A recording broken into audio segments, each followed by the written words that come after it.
Salut Sébastien, comment vas-tu? Salut, ça va très bien et toi? Ça va aussi. Alors aujourd'hui, on se retrouve pour parler d'une vidéo sur le cholestérol. Je pense qu'il est Ouais, très nécessaire de faire cette vidéo pour éclaircir certains points. Et comme tu avais fait un mémoire sur le sujet et que tu as fait beaucoup de recherches également, je trouvais qu'il était oui, opportun de faire cette vidéo avec toi. Donc, on va essayer de procéder par étapes. Premièrement, on va aborder ce qu'est le cholestérol et du coup ses rôles dans l'organisme pour essayer de bien comprendre que malgré la diabolisation de cette molécule, elle reste néanmoins vitale. Sans elle, il n'y a pas de vie possible. Ensuite, on va voir les différentes lipoprotéines et puis leur rôle dans l'organisme également, puisque c'est super important, et notamment quand on lit les analyses de sang, les normes et les facteurs de risque cardiovasculaire. Donc, ce n'est pas forcément ceux que vous soupçonnez le plus et on va voir pourquoi. Et puis enfin, pour terminer, tous les autres facteurs de risque cardiovasculaire qu'il faut prendre en compte quand on fait des analyses, mais également quand on fait un protocole, un programme pour améliorer les choses. Voilà. Donc, pour débuter, qu'est-ce que le cholestérol? c'est Vaste. le grand méchant loup. Ouais.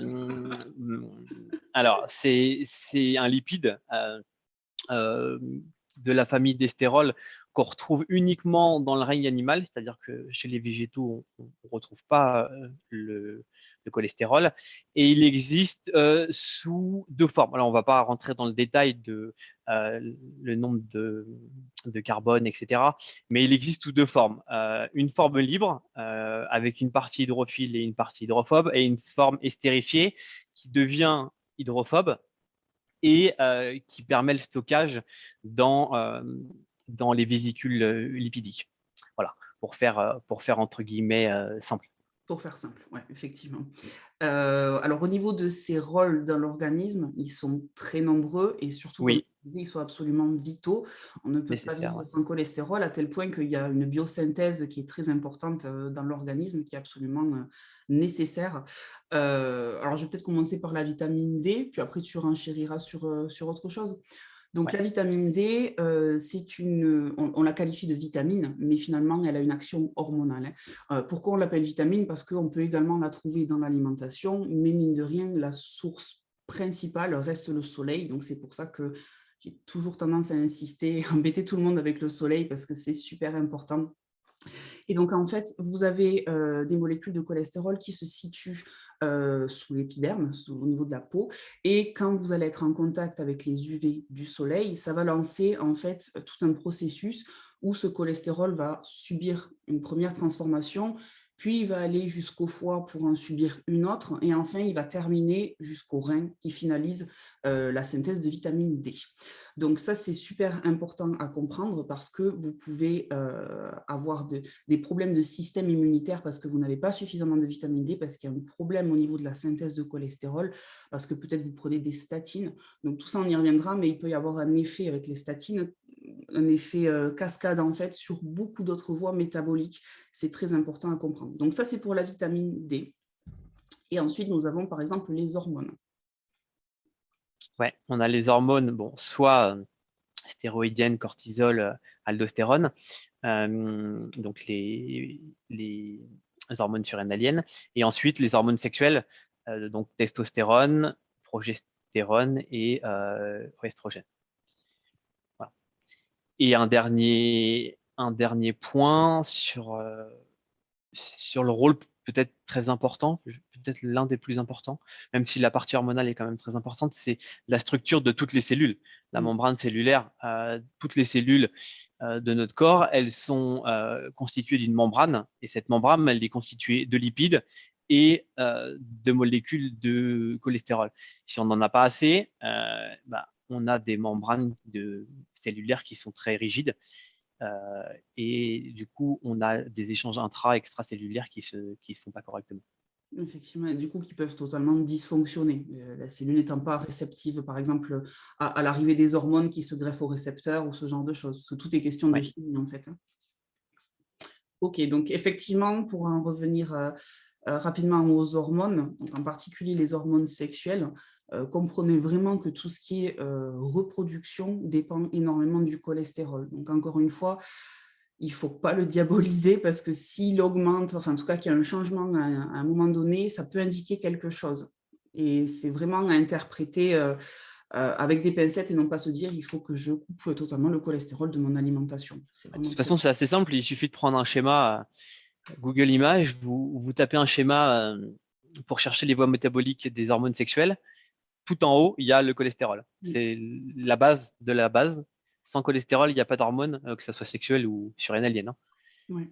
Et d'ailleurs, il y a une hiérarchie dans toutes ces hormones, ce qui fait que celles qui sont le plus en bas sont souvent les plus lésées, classiquement, Oui, parce que s'il n'y a pas suffisamment de cholestérol, ben, la matière première va être utilisée pour les premières en haut de la chaîne, oui. et les dernières va y avoir un problème pour les synthétiser. Donc, quand il y a un problème de fertilité, ce genre de choses, il est intéressant d'aller regarder le métabolisme du cholestérol, mais également d'autres acides gras qui sont très importants. Ok, donc pour ces rôles, on a tout dit, membrane plasmique, les hormones, les acides biliaires aussi. Ouais, les acides biliaires. Bon, j'ai vu que tu avais fait un post sur le Oui, sujet. Euh, on peut y le revenir. hasard. Mais si tu veux y revenir, là, tu maîtrises sans doute plus le sujet que moi. Ben, les acides biliaires, alors effectivement, j'ai fait un post là-dessus qui a l'air d'avoir plu parce que je pense Ouais, que ça intéresse beaucoup les gens, notamment les gens à qui on a enlevé la vésicule biliaire sont tous paniqués quand on commence à parler de bile. Alors sachez que vous continuez de synthétiser la bile et de l'excréter. La vésicule biliaire, c'est une poche en fait, une une poche, ouais. vésicule classiquement, qui sert en fait à éjecter la bile dans le duodénum selon la demande. Mais ça continue quand même de s'écouler même si vous n'en avez pas. Après, il peut y avoir d'autres soucis au niveau de l'écoulement, s'il y a des lithiases, ce genre de choses, mais le travail continue tout de même. Les acides biliaires donc sont constitués, alors au niveau de la bile, vous avez plusieurs choses, hein. Il n'y a pas que du cholestérol, il y a beaucoup d'autres choses, il y a des minéraux, il y a de l'eau aussi, essentiellement. Et tout ça, tous ces composants, en fait, selon le degré de présence de chacun, va faire que la bile est plutôt fluide ou plutôt un peu plus épaisse. Et en fait, c'est ça qui va surtout déterminer son bon écoulement ou pas. Donc, très souvent, quand on travaille, par exemple, dans un protocole de détoxification pour quelqu'un, pour moi, l'un des premiers travaux, l'axe majoritaire, c'est s'assurer que la bile est de qualité, qu'elle s'écoule correctement. Et c'est très souvent pas le cas chez les personnes qui ont du mal à se détoxifier correctement. Parmi les signes de manque d'une bile suffisante et de qualité, vous avez classiquement la constipation, mais vous avez aussi tout ce qui est pullulation bactérienne, puisque la bile a cet effet en fait comment expliquer, de chasse en fait. Elle prend sur son passage beaucoup de pathogènes en fait, elle permet vraiment d'assainir le milieu quand elle passe au niveau de l'intestin. Donc il est super important qu'elle soit de qualité et en quantité suffisante. Et c'est vraiment, je trouve, un sujet de santé qui est trop laissé de côté dans la communauté médicale, je trouve. Et en fait, c'est Ouais. aussi trop facilement, on va aller faire l'ablation parce qu'il y a peut-être quelques lithiases, ou, enfin, voilà, sans chercher à comprendre comment on aurait pu améliorer les choses. Et très souvent, l'ablation n'est pas nécessaire. C'est ça qui est dommage. Donc voilà, je pense qu'on a tout dit sur le cholestérol et c'est déjà pas mal. Il est un Ouais. peu partout. Alors, on va passer maintenant aux lipoprotéines et à leur rôle. Et là, c'est plutôt moi qui vais te laisser parler parce que je pense que c'est ton domaine. Ouais. Alors, peut-être juste un petit point, les différents apports, Oui, sauf si tu veux le traiter après, mais il y a un point qui me semble important, c'est que nos besoins en cholestérol, ils sont à peu près entre 1 gramme et 1,5 gramme par jour, sachant qu'on en ingère environ 500, 600, 700 milligrammes, il y a que 50% à peu près qui sont euh, absorbé. absorbés, merci. Donc du coup, on absorbe 300-400 milligrammes, alors qu'on en a besoin de entre 1 et 1,5 g. Du coup, les apports exogènes, donc les apports via l'alimentation, sont quand même assez faibles par rapport à nos besoins. Ça veut dire qu'il y a une grosse partie qui va être synthétisée. Ça, on y reviendra après. Mais là où je voulais en venir, c'est que on a beaucoup diabolisé le cholestérol dans l'alimentation, dans les œufs notamment, alors que en consommant même 2 ou 3 œufs par jour, on n'arrive même pas à couvrir nos besoins en cholestérol. C'est-à-dire que le reste, c'est fabriqué par le foie. Donc il faut, voilà, je pense arrêter de diaboliser la voie exogène, la voie de l'alimentation, et comprendre pourquoi on a un haut taux de cholestérol, euh, les normes et autres, et ça, on y reviendra pas. Voilà, c'était la petite. si tu as Oui, tu as totalement raison. D'ailleurs, ça me fait penser à un truc qui est toujours aberrant avec les médicaments. La dernière fois, je me faisais la réflexion pour tout ce qui est bêta-bloquant pour l'hypertension, etc. On dit aux gens de stopper le sel et en plus de ça, on en rajoute par-dessus un médicament qui va limiter tout ça. Et je me disais, c'est quand même fou qu'on fasse des recommandations alimentaires. On sait que ça n'a pas vraiment d'impact, mais on le fait quand même. Puis à côté de ça, on met quand même un médicament et c'est exactement pareil pour le cholestérol. C'est-à-dire qu'on dit à la personne d'arrêter de manger du cholestérol, mais on sait que finalement, ce n'est pas ça qui va avoir d'impact. Et donc, on met quand même des statines qui vont bloquer la HMG-CoA réductase, tu vois. ouais. Il y a quand même, on sait le truc, mais quand même, on va dire à la personne d'arrêter les sources alimentaires. Je trouve ça complètement idiot parce qu'effectivement, on sait que c'est la biosynthèse qu'on cherche à contrôler avec les médicaments. On sait que tout part de là, en fait. Ouais. C'est quand même complètement idiot. Manger du cholestérol, c'est important. C'est important pour Ouais, tout ce qu'on a vu avant, le rôle dans ouais, l'organisme. Ouais. complètement. Donc, ouais, je te disais les lipoprotéines et puis du coup, Oui, leur rôle dans l'organisme. ouais. Bon, alors déjà, comme on a dit tout à l'heure, le cholestérol, il peut pas, enfin, quasiment pas en tout cas, se balader euh, dans le sang sous forme libre. Il a besoin de transporteurs. Ça va être le rôle des lipoprotéines. Il y en a plusieurs, mais les principales, les deux qu'on retrouve très souvent, c'est le LDL et le HDL. Il faut savoir qu'il y a quand même, avant de devenir un LDL, la lipoprotéine, elle était une lipoprotéine encore plus petite avec des VLDL, IDL, et ensuite qui devient LDL et en dernier HDL. Plus elles sont récentes dans l'organisme, donc VLDL, ILDL, etc., plus elles sont grosses. Et elles vont avoir un rôle d'aller transporter le cholestérol et d'autres choses, triglycérides, euh, notamment euh, vers les cellules de l'organisme. Donc du coup, on va avoir, alors, on a initialement la voie exogène, on va dire. Donc, quand on absorbe le cholestérol au niveau de l'intestin, on va avoir le cholestérol qui est capté et euh, qui on va avoir une création qu'on appelle un chylomicron qui va devenir étape par étape en fonction des enzymes qui vont le dégrader. Au final, on va se retrouver avec une molécule une lipoprotéine de type LDL, voilà, pour aller délivrer dans l'organisme et dans les différents tissus le cholestérol et les triglycérides. Et en retour, lorsque la cellule a trop de cholestérol, ou lorsque il n'y en avait pas spécifiquement besoin de plus que ça euh, au niveau des différents tissus, va y avoir une transformation, pareil, avec une histoire d'enzymes et puis de différentes apoprotéines qui se passent les unes entre elles. Et on va se retrouver avec du HDL qui va aller ramener, entre guillemets, le cholestérol vers le foie pour être recyclé. Soit recyclé pour recréer et on retombe dans le cycle un petit peu et on retourne pour aller redonner du LDL aux différents tissus. Euh, Sinon, il va être utilisé et recyclé pour les acides biliaires, comme tu l'as dit il y a quelques minutes. Oui. Et du coup, justement, le HDL et le LDL, c'est souvent catalogué de bons et de mauvais Oui, cholestérol. Ça, pareil, c'est un truc que j'essaie de me battre au quotidien dès que je l'entends parce que c'est pas une question de beau ou mauvais. Il y en a un qui fait un chemin et puis l'autre qui fait l'inverse, en fait. oui, Et si l'un augmente ou diminue, il faut juste se demander pourquoi. Ça ne veut pas dire qu'il y a forcément un risque cardiovasculaire. Ça veut dire qu'il y a quelque chose à analyser, à en déduire et voir ce qu'on peut mettre en place. Donc le oui, HDL est catalogué de bon parce qu'il ramènerait le cholestérol jusqu'au foie pour qu'il soit traité. Et le LDL serait mauvais parce que lui, il va jusqu'aux cellules et que typiquement, en fait, il les engorgerait ou alors il se mettrait au niveau du système cardiovasculaire et puis il ferait tout ce qui est plaque d'athérome, etc. Donc c'est un petit peu trop facile comme déduction. Là, pour être clair, j'ai jamais bien compris pourquoi bon, mauvais.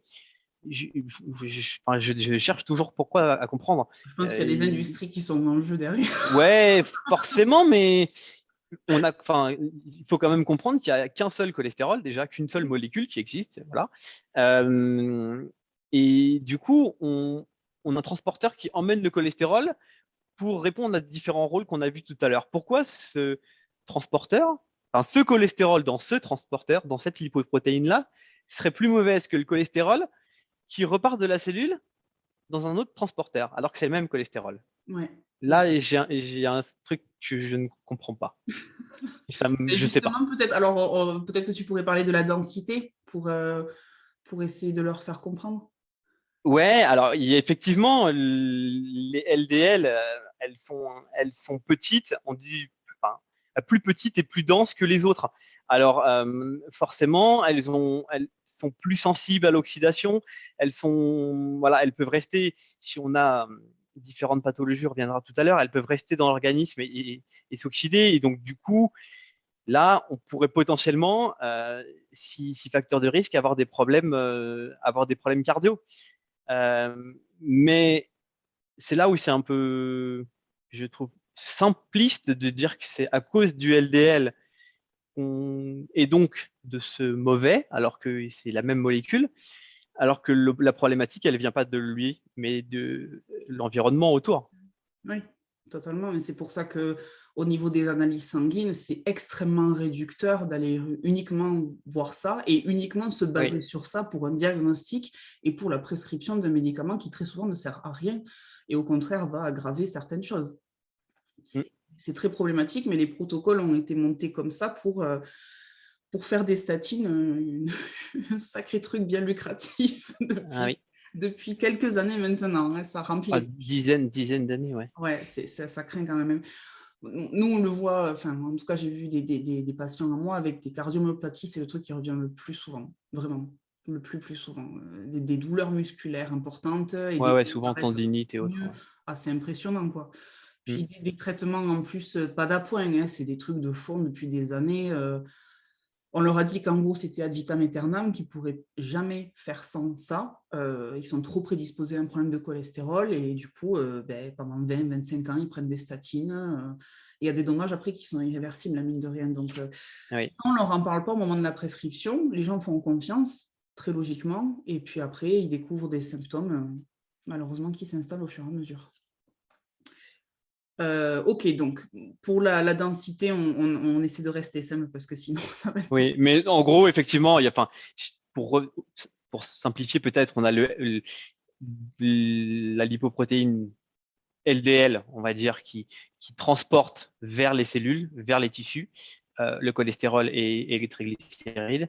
Et on a la voie de retour, le HDL, qui ramène tout ça vers le foie, soit pour recréer du cholestérol, pour le ramener vers les cellules, soit pour l'utiliser et l'extraire via les acides biliaires.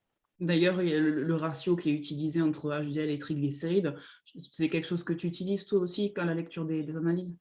Ouais, le rapport surtout triglycérides avec les HDL, Mhm. c'est un bon marqueur. Le rapport, il doit être inférieur à 2 idéalement.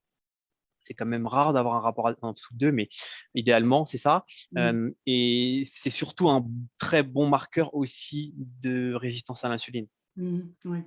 Oui, c'est vrai que ça, c'est pas assez connu, je trouve, comme Oui, marqueur. Enfin, utilisation de ces renseignements-là pour en déduire certaines choses, parce que malheureusement, des fois, quand tu demandes l'indice OMA ou peu importe, un truc de ce genre-là et que le oui, médecin refuse, ben, tu es obligé de te baser un petit peu sur les analyses lambda et d'en faire des déductions pour arriver à travailler, quoi.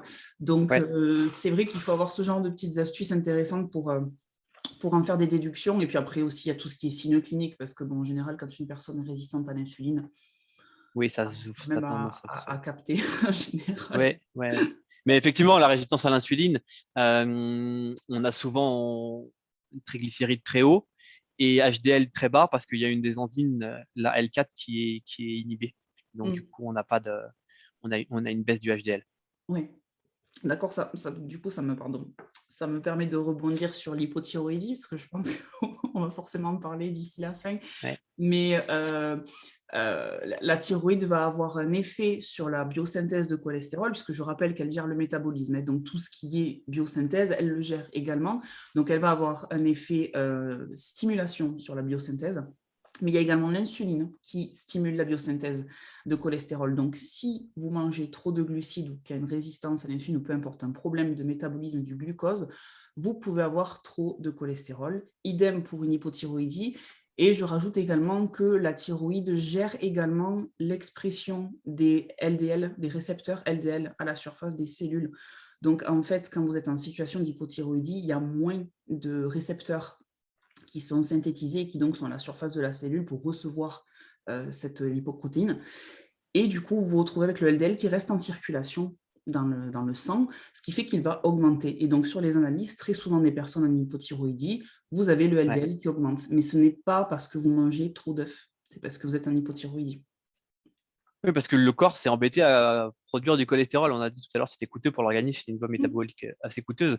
Donc, s'il a fait du cholestérol pour, parce qu'il en a besoin, mais que vous êtes en hypothyroïdie et que le cholestérol reste dans le sang, voilà. Il ne s'est pas amusé à faire du cholestérol pour le plaisir. C'est ça. Le corps n'est pas un idiot, comme je le répète souvent. Bah ouais, ouais. C'est tellement une machine super bien foutue qu'il est difficile de penser qu'il y a un dysfonctionnement qui est sorti de nulle part, quoi. Ouais. Alors, est-ce qu'on ne parlerait pas un petit peu des normes et puis Oui. peut-être des autres facteurs de risque cardiovasculaire? Ouais, effectivement. Alors, les normes, il y a quand même un point important à noter, c'est qu'elles ont été rabaissées. Alors, je ne sais plus en quelle année, j'ai pas recherché avant qu'on fasse cette vidéo, mais on avait une norme qui était à 2,5 grammes au litre à un moment donné, peut-être même 3, et qui a été rabaissée. Maintenant, on estime que il faut être inférieur à 2 grammes au litre pour le cholestérol total. Sachant que, bon, c'est les normes des labos, hein, bien évidemment, ça, on pourrait en discuter, mais il y a quand même quelque chose qui me semble plus important de discuter, c'est qu'il y a eu beaucoup euh, d'études qui ont été biaisées avec Ansel Keys, pour ne pas le citer, je vous laisserai chercher si ça vous intéresse, mais il y a eu beaucoup d'études qui ont été biaisées par le passé et on a par contre des études bien plus sérieuses récentes avec des grosses cohortes. On en a une en 2019, 12,8 millions de personnes qui ont été suivies et on retrouve une forme de U en statistique. Donc vous avez le bas de la courbe U où vous avez le taux de mortalité qui est le plus faible. Et on se retrouve avec un taux de mortalité le plus faible avec un taux de cholestérol entre 2 et 2,5 grammes par litre. Voilà. Sachant qu'aujourd'hui, on veut que toute la population soit inférieure à 2, alors que dans le passé, ce n'était pas le cas, c'était 2,5. Voilà. Bon, en règle générale, en tout cas, ce qui ressort des études sérieuses récentes, j'insiste, c'est entre 2 et 2,5 grammes pour le cholestérol total. C'est-à-dire que si on en a trop peu, c'est une forme de U, donc si on en a trop peu, on est trop à gauche ou trop à droite, on a un facteur de risque de mortalité, Oui. de risque cardio. Ouais, ça, c'est vraiment super important à comprendre parce que moi, j'en reviens un peu à la thématique de l'hypothyroïdie et de l'hyperthyroïdie, enfin, tout ce qui est attrait à ça, parce que c'est vraiment mon dada. Et les personnes qui sont en hyper ont un cholestérol en général qui est effondré et c'est pas mieux, quoi. C'est vraiment pas mieux. C'est des problèmes de fertilité qui suivent derrière. Enfin, il y a toute une conséquence derrière qui est super, super néfaste. Peu importe la quantité qu'ils mangent, parce que souvent en hyperthyroïdie, on a très faim, très très faim, on n'est pas rassasié, donc on continue à manger, on perd du poids tout de même, hein. Donc ça montre bien d'une part que ce n'est pas l'alimentation qui va combler le déficit en cholestérol, que c'est au niveau de la biosynthèse que ça se joue, et ça devient très problématique à un moment donné si ce n'est pas traité à temps. Donc oui, effectivement, cette forme de U, c'est très important à comprendre. Au niveau des risques cardiovasculaires, on va parler un petit peu d'inflammation, parce que je pense que finalement, c'est tout le Oui, temps du problème avec le cholestérol, c'est vrai. mine de Ouais. rien. Alors, au niveau des sources inflammatoires, Moi, je pense que le stress oxydatif, comme je le dis souvent, ça revêt plusieurs visages. Il y a il y a typiquement le stress qui peut générer du stress oxydatif, et tout simplement la personne est Oui, stressée chronique et au bout d'un moment, il y a trop d'inflammation. On a également tout ce qui peut être molécules exogènes, tout ce qui peut être pollution, etc., qu'on ingère en continu, auquel on est exposé tous les jours malheureusement. Et c'est pour ça qu'il est important de s'en prémunir. Et d'ailleurs, on peut avoir le cholestérol qui augmente parce qu'on a trop de toxines dans le corps, parce que ça sert de transport pour éliminer les toxines. Je rappelle que les acides biliaires vont servir à ça. Donc, c'est important de le comprendre aussi. Et puis, les glucides, le glucose, oui, évidemment. Évidemment, à partir du moment où vous avez des hyperglycémies chroniques, que l'insuline peine à maîtriser ce phénomène, il y a forcément de plus en plus de glucose qui va se retrouver dans la circulation sanguine. Le glucose va interagir avec l'endothélium, qui est donc cette espèce de paroi interne que vous ouais. avez dans les artères, pour ne pas trop rentrer dans les détails, mais grosso modo, c'est l'intérieur du tuyau, quoi.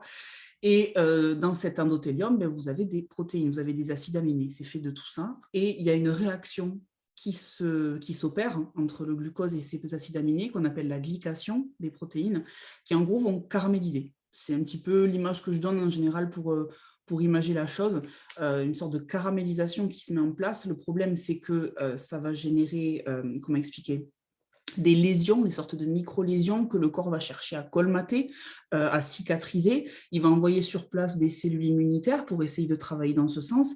Mais à force, si vous voulez, la cicatrisation, elle fait que s'épaissir, parce que si on n'arrête pas le processus, ça continue d'évoluer. Et ça, c'est ce qui fait l'athérosclérose. C'est ça, la progression de l'athérosclérose. Donc, on se trompe très souvent de coupable avec le cholestérol, parce que moi, je dis un peu, le cholestérol, c'est comme la personne qui s'est trouvée au mauvais endroit au mauvais moment, tu vois. C'est-à-dire Ouais. que on fait l'autopsie, on voit qu'il y a des cellules spumeuses, on se dit, ben ouais, c'est lui qui est venu boucher le truc, alors qu'en fait, on ne se demande pas pourquoi à la base, il y avait une lésion qui est due Mm. au glucose. Donc, pour moi, le véritable responsable des maladies cardiovasculaires, ça reste les glucides, finalement. T'es Ouais. d'accord? Ouais, ouais, clairement, je suis d'accord avec toi. Tous les facteurs inflammatoires que tu as évoqués. Après, il y a aussi la molécule de LDL qui peut s'oxyder et qui va rentrer dans cette réaction au Mm, niveau endothélial et qui fait que bah, ça nourrit la plaque qui s'est formée. Mais parce que de la même manière que les protéines, elles vont se glyquer, elles vont se caraméliser, la, la LDL, pardon, qui est petite et dense, elle est très dense en, en acides aminés. Et du coup, bah, elle aussi, elle se glyque, elle s'oxyde. Et en fait, au niveau du foie et au niveau des récepteurs cellulaires, on n'est plus capable les récepteurs sont plus capables de la reconnaître comme elle s'est oxydée. Donc, elle continue à circuler dans le sang. Et bah, avec tout ce que tu as évoqué sur les problématiques endothéliales, et ben, elle vient se greffer là-dedans et puis augmenter la plaque d'athérome. absolument, ouais, ouais. C'est vraiment le cœur du problème, et c'est pour ça que on voulait faire cette vidéo, parce que taper sur le cholestérol, qui est finalement une molécule basique qui sert à plein de choses, c'est beaucoup trop facile, et Ouais. il faut vraiment avoir un plan plus large sur ce qui se passe à l'intérieur, sur le métabolisme, etc. Parce qu'on se trompe très sincèrement, on se trompe de sujet, Coupable. et on ne travaille pas sur la bonne problématique, quoi. Ouais. Ok, donc facteur de risque cardio, est-ce que tu en vois d'autres? Parce que bon, il peut y en avoir plein d'autres, mais on n'aura pas forcément le temps de tout aborder, je pense. Non, bah, il y a pression artérielle, mais ça va un peu de pair avec ce qu'on a déjà dit. Mm. L'insulinorésistance, on a évoqué. L'inflammation de bas grade. Euh, Voilà. Et puis après, il y a aussi un point important dans les analyses, c'est que le HDL et le LDL, on va aller chiffrer le cholestérol qui est transporté, mais on n'a pas la quantité Mm. de lipoprotéines. C'est-à-dire que dans une analyse, en tout cas dans une analyse classique, on n'a pas le nombre et la taille. Alors que ça, c'est très très important. Il faudrait que ça soit fait pour avoir vraiment un bilan cardio qui tienne la route, quoi. Ouais. Et justement, tu arrives à avoir des bilans cardio qui tiennent la Non, bah, dans des labos spécialisés, oui, mais sinon, effectivement, non, c'est pas. Aux US, ils ont l'air beaucoup plus à même d'aller faire ces analyses-là sur la Ouais, il y taille. a le nom Et d'une analyse, je perds le nom à chaque fois, qui est vachement, mais beaucoup plus pointu que ce que nous, on peut demander, qui est vraiment complète. Comment ça s'appelle, hein? Attends, je dois l'avoir là quelque part. Et en France, elle n'est pas disponible. Enfin, elle n'est pas disponible. Elle est disponible dans un CHU à Paris, je ne sais plus lequel.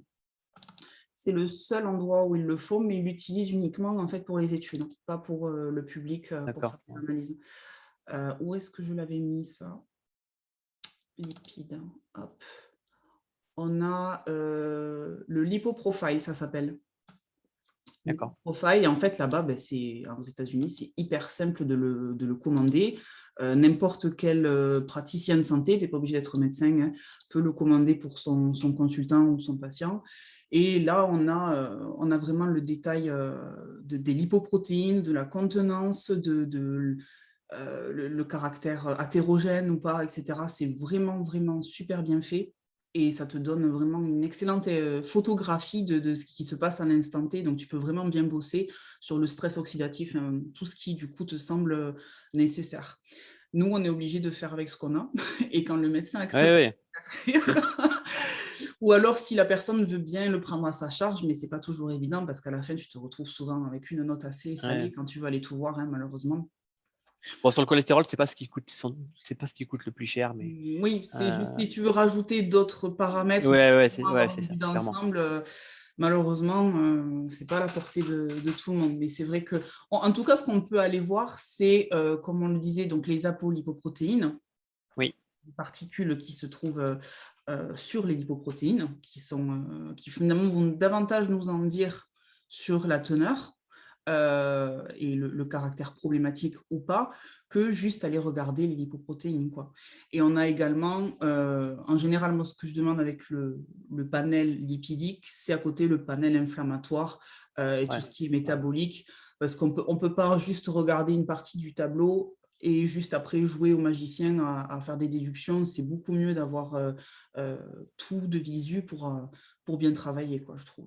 ouais, clairement. Bah, on pourrait même prendre un exemple très, très simple, c'est-à-dire une personne qui a une alimentation low carb, voire cétogène, elle a forcément une des voies métaboliques vers les lipides qui font qu'elle va avoir un cholestérol qui va être plus élevé parce qu'il y a besoin de transporter des triglycérides, etc. Donc forcément, les triglycérides, ils sont transporté en même temps que le cholestérol dans les lipoprotéines. Donc, on a forcément, mécaniquement, un cholestérol qui va être plus élevé. Mm. Voilà. Donc là, si on s'arrête qu'à ça, on prend la prise de sang, on voit 5 grammes de cholestérol, on se dit qu'il y a un problème, ou même 3 grammes. Mais derrière ça, si on s'arrête là, bon, ok.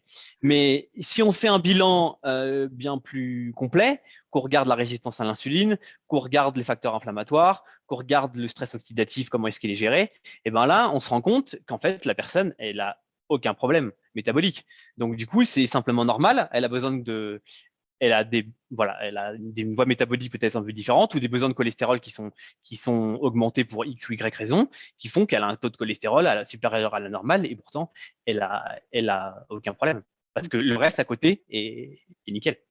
Oui, oui. Ok, je pense qu'on a tout abordé, on est resté très concis, ça va. On commence à être efficace. Est-ce que tu voulais ajouter une dernière chose sur le cholestérol qui te tient Non, non. un message à passer? Non, si, enfin il faut en consommer. Je dis souvent le gras c'est la vie ou les œufs c'est la vie. Mm. Voilà, donc je C'est pense bon, c'est hyper il faut pratique. pas hésiter à, à en consommer et Ouais, moi, je ne terminerai pas en avoir peur. Ouais, totalement. Je terminerai en disant qu'en particulier les femmes ne doivent pas avoir peur des matières Oui, grasses parce oui, surtout. que ce sont celles qui réfléchissent le plus à en manger le moins, hein, on va pas se mentir là-dessus. Et c'est très très important en particulier pour le système reproducteur féminin, quoi. Les hommes aussi, hein, mais là, je parle vraiment des femmes puisque vous êtes les premières à vous en couper. Donc, il faut absolument que vous Mm. mangiez du cholestérol. Et encore une fois, si vous pensez avoir un problème de cholestérol, soupçonnez d'abord un problème métabolique avant de vous dire que vous en mangez trop. 99% des cas, c'est un problème métabolique. Ça n'a rien à voir avec l'alimentation, puisque comme on l'a dit, il est finalement pas bien absorbé, pas énormément.